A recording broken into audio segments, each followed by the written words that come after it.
Hi, my name's Rob Ferguson, and the first thing I'd just like to say how important and valuable it is for every one of you standing here this morning to be here, or this afternoon, because it's not just the numbers here, but this is part of a national day of action that is seeing thousands of people turning out as you have done here today, and not only here in the UK, but a movement that is taking place across the world, which I think is quite historic. My mother was a nurse. She left Hungary and with tuberculosis. She was treated in a hospital in Switzerland and trained as a nurse there, and came to practice as a nurse in this country. She was Jewish, as was my father. Come from a Jewish family, and she lost relatives in the Holocaust. The lesson I think my family drew from that terror was that you always stand with the victim. And that's really the lesson that brings me here today.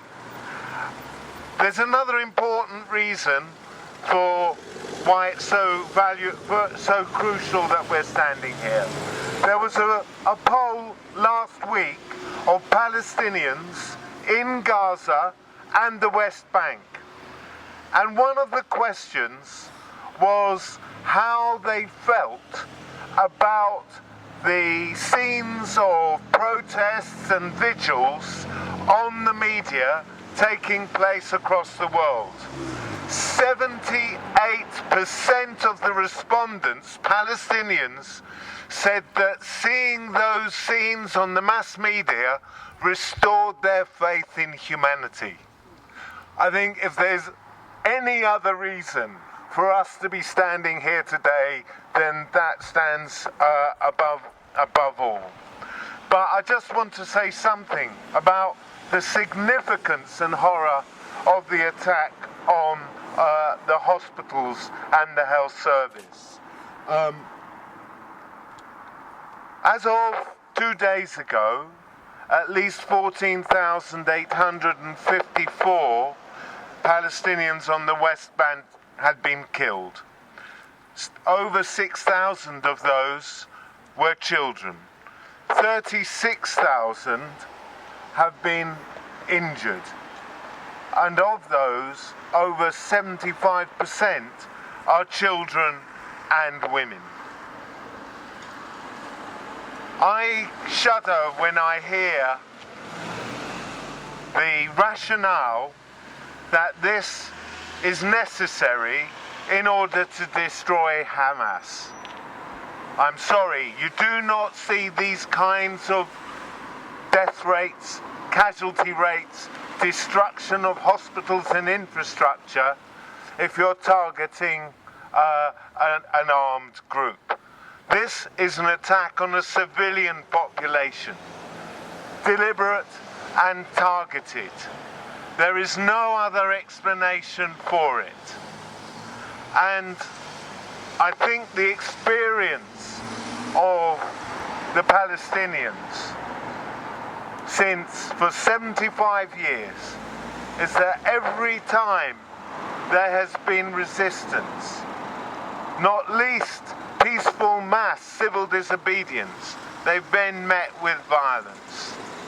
And I think the root of this, the first priority is to say stop the killing, stop the horror, we must have a ceasefire, stop the targeting of the hospitals. But also, we have to say, why has this continued for 75 years? And I believe we also have to stand and say, we must bring to an end a system of oppression, apartheid, and dispossession that constantly leads to eruptions of violence, not least against the Palestinian population. I'll leave it there.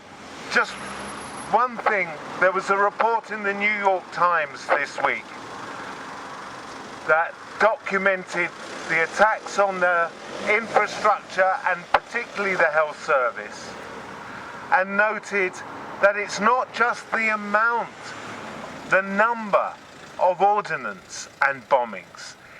Their size is absolutely unprecedented for the attacks on the civilian population. The New York Times said you have to go back to the Vietnam War to see anything similar. Not in Afghanistan, not in Iraq. The rate of deaths and casualty is absolutely unprecedented.